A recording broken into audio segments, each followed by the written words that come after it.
सभी का स्वागत है सक्सेस की 98 में। और आज आरआरबी पीओ और क्लर्क का डे 7 है। इसका मतलब यह होता है अभी तक टोटल 6 पजल करवा चुके हैं आपके एग्जाम के लिए।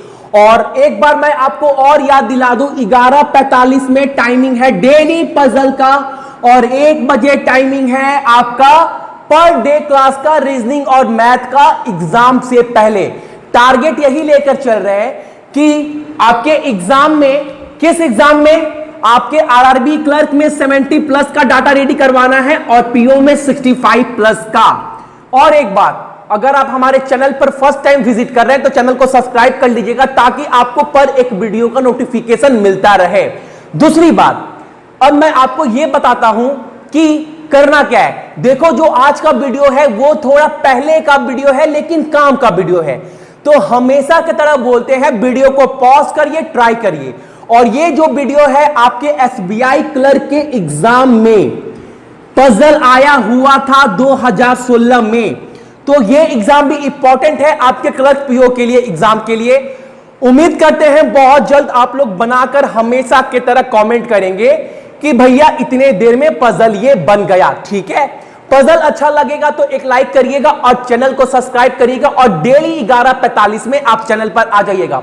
तीसरी बात आपको मैं ये बता दूं, अब बहुत सारे स्टूडेंट ये बोलते हैं भैया वीडियो का नोटिफिकेशन नहीं जाता। मैं आपसे एक बात पूछता हूं, अगर मान लीजिए आप तैयारी कर रहे हैं किसी भी एग्जाम का, रेलवे का पर्टिकुलरली, या फिर एसएससी का या फिर बैंक का, अगर नोटिफिकेशन नहीं जाता है और आपको कोई टीचर सिलेबस कंप्लीट करवा रहा है तो आपका सिलेबस कंप्लीट नहीं होगा। और जो ये नोटिफिकेशन का प्रॉब्लम है ना, ये यूट्यूब की तरफ से टेक्निकल प्रॉब्लम है। तो हमेशा आपको बोलते हैं कि नोटिफिकेशन गया तो बहुत अच्छी बात है, अगर नहीं जाता है तो टाइमिंग पर 1 बजे क्लास ओपन कर देख लीजिए कि आज पजल आया है कि नहीं आया है। 1 बजे खोलकर देख लीजिए डेली क्लास चल रहा है लाइव की नहीं चल रहा है। तो इतना तो कम से कम आपको करना पड़ेगा अगर आप एग्जाम को लेकर सीरियस है तो। और हिंदी में पजल चाहिए तो एडुकेशन की 86 पर जाकर देख सकते हैं, एग्जैक्ट सेम पजल आपको वहां पर भी मिलेगा। आई होप आप सभी समझ पाए होंगे। अब आप एंजॉय करिए आज के पजल को, दो पजल है। ठीक है, सरकारी नौकरी की तैयारी के लिए YouTube के ऊपर हमारे चैनल सक्सेस की 98 को सब्सक्राइब कीजिए और दबाइए इस बेल के आइकन को ताकि आपको लेटेस्ट वीडियो सबसे पहले देखने को मिले, वो भी बिल्कुल फ्री में। स्वागत है सभी का सक्सेस की 98 में। और ये जो पजल था ये मैंने पहले भी करवा दिया था। सेम पजल आज के एग्जाम में आया हुआ था, ठीक है ना। और देखिए जो पजल था दिया था मोरलेस सारे के सारे शिफ्ट में मोरलेस एक ही टाइप के आ रहे थे, ठीक है ना। सो ये आज 29 के एग्जाम में, 29 तारीख के डेट के एग्जाम में ये पजल था, ठीक है ना। देखते क्या था। There are 8 person namely ABCDEFGNH 8 person है, has born in same month of different year. मतलब सेम मंथ में इनका जन्म हो रहा है और लेकिन जो ईयर है वो डिफरेंट है। There ages are considered as on the same month of 2016। ये बहुत इंपॉर्टेंट है। उनका जो मंथ है ना वो जो कंसिडर हो रहा है वो किसके बेस पे हो रहा है, 2016 के ईयर के बेस में हो रहा है। क्या बोला, G born in even number year. G जो है इवेंट नंबर ईयर में बॉर्न हो रहा है, but not born in the year which does not divisible by 4। लेकिन उस ईयर में जी का जन्म नहीं हो रहा है जिस ईयर, जो ईयर 4 से डिविजिबल नहीं हो रहा है, ठीक है ना। फिर क्या बोला, एज 36 ईयर ओल्ड नाउ। जो ए की एज है वो क्या है अभी 36 ईयर है। B is 17 year old older than F. जो बी है वो 17 साल बड़ा है किससे, एफ से। Who is 8 year younger than A. Who किसको बोल रहा है, बी को नहीं, या क्या है, कॉमा है, मतलब एफ को रेफर कर रहा है। Who is 8 year younger than A. जो एफ है वो ए से क्या है 8 साल छोटा है। There are 8 year gap between age of E and age of D. E और डी के बीच में जो एज गैप है वो कितने साल का है, 8 ईयर का है। H is 9 year younger than C. जो एच है वो 9 साल क्या है, छोटा है किससे, सी से। But not born in 2005। ये बट सी को नहीं बोल रहा है, वो एच को बोल रहा है कि लेकिन वो उसका जो बर्थडे है वो 2005 में नहीं हुआ है। ई वॉज बॉर्न ईयरलियर देन जी। लेकिन जो ई है वो जी से आगे उसका डेट ऑफ बर्थ है, ठीक है ना। तो नॉर्मल करना क्या है, फटाफट, जिससे फटाफट कर सकूं नॉर्मल, पहले तो आपको फटाफट ये ईयर लिख लेना। कैसे, देखो 1969, ओके, 1972, ओके, 1978, 1981, 1989, 1997, 2000 एंड 2005। मेरे पास इतने डाटा है, 1 2 3 4 5 6 7 8 है और 8% है। और बेस क्या है, जो बेस ईयर है वो क्या है, 2016 के बेस पे है। अच्छा, 2016 के हिसाब से जिसका भी बर्थडे इस ईयर में हुआ होगा वो अभी कितना का होगा, 70, 30 प्लस 1 31, 31 और प्लस 16 47 ईयर का होगा अभी। ये वाला 28 प्लस 16 44 और ये 78 है, तो 22 प्लस 16 कितना होगा, 38। ये 81 है, तो 19 प्लस 16 35, ठीक है ना।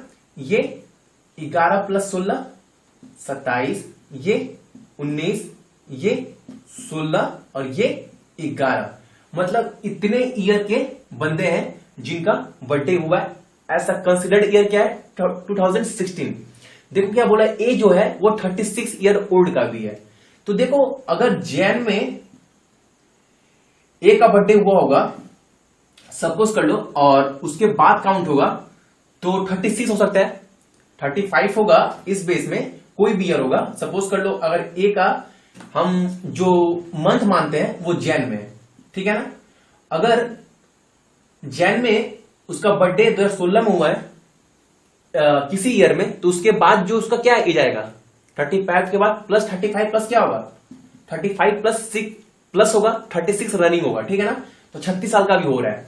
तो इसमें देखो 36 ईयर का कौन चल रहा है, एक ही 35 प्लस हो सकता है ना। और आपका जन्म 30 मंथ में हुआ है, जैन मंथ में, और वो जैन मंथ से क्रॉस हो रहा है फेब में, तो आप 35 प्लस के हो, मतलब 36 के। ये चीज समझने वाली बात है, बहुत जरूरी है, ठीक है ना। तो ये तो जगह फिक्स्ड है ए का, 38 हो नहीं सकता, 27 कोई है नहीं, सिर्फ 35 है, 35 प्लस, ठीक है।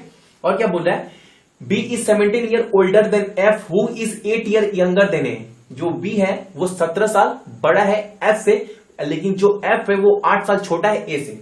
अगर 8 साल छोटा करो ए से, तो 36 माइनस 8 कितना होता है, 28, और यहां 35 था, तो 35 माइनस 28 8 27। तो देखो एक ही डाटा है, तो ये डाटा कौन सा होगा हमारा, ये कौन होगा, एफ होगा, एफ, ये एफ होगा, एफ। लेकिन देखो एक लाइन स्टार्टिंग में मैंने छोड़ दिया, G born in even number year but not born in the year which does not divisible by 4। जो जी है वो इवन नंबर ईयर में बॉर्न हुआ है। तो हमारे इवन नंबर कौन कौन सा है, एक तो ये है, एक ये है और एक ये है, 3 है। लेकिन क्या बोला, जी उस ईयर में उसका बर्थडे डेट है जिसमें वो 4 से डिविजल ना हो। तो 1972 तो 4 से डिविजिबल होगा, 78 ये नहीं होगा, मतलब जी यहां पर तो नहीं आएगा, यहां पर जी आ सकता है, या फिर जी यहां आ सकता है, या फिर जी यहां आ सकता है। तो इसको हम रखते हैं यहां पर, या फिर जी इस ईयर में, ठीक है। आगे देखते हैं, और एफ का निकल गया, और एफ से 17 साल बड़ा है कौन, कौन, बी। बी अगर 27 में मैं 17 जोड़ दूं कितना होगा, 44 का डाटा यहां पर है। तो यहां पर जब बी आ गया तो जी यहां से हट जाएगा, तो मेरा जी कहां आ जाएगा, जी मेरा यहां पर आ जाएगा, ठीक है ना। अब देखो, अब क्या बोला, there are 8 year gap between E and D. E और डी के बीच में 8 ईयर का क्या है, गैप है, ठीक है ना। अब देखो हमारे पास डाटा ये है, ये है, ये है, ये है।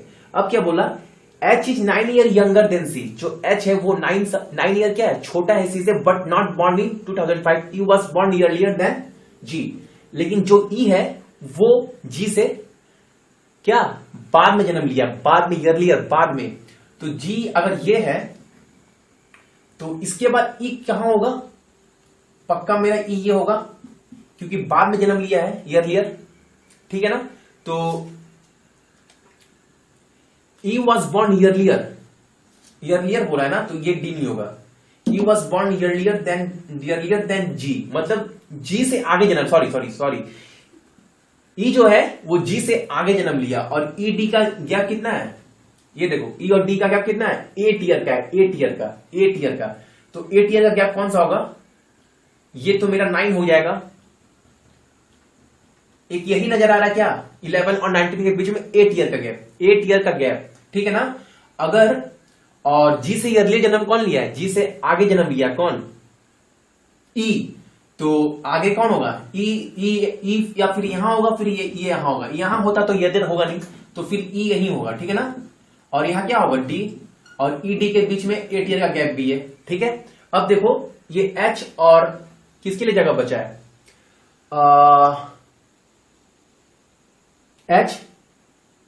एच और सी के लिए, ठीक है ना, एच और सी। और क्या बोला, H is 9 year younger, H जो है 9 साल छोटा है किससे, सी से, मतलब क्या है, सी जो है बड़ा है। अगर सी बड़ा होगा तो सी क्या होगा, ये, और ये क्या होगा, एच।